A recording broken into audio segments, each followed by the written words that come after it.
Har du hørt, at der bor en uhyggelig mand derinde i huset? Ja, jeg tør godt gå derind. Nej, pas nu på. Det er uhyggeligt. Nu er der gået 5 timer. Han er ikke kommet ud endnu. Jeg må nok hellere gå derop. Jeg må nok hellere begynde at gå nu. Ja, det gør jeg også nu. Jeg havde græs i hovedet.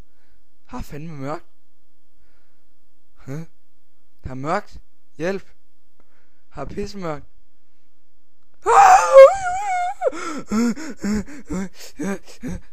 Nå, det er bare ham. Det er vand. Den slukkede min lighter. Hold kæft, nu er der blod over det hele. Han er væk. Nu bliver det mørkt. Hold kæft, der er nogen, der prøver at tørre det væk med en mop. Nu bliver det mørkt igen. Sony Axon. Scream.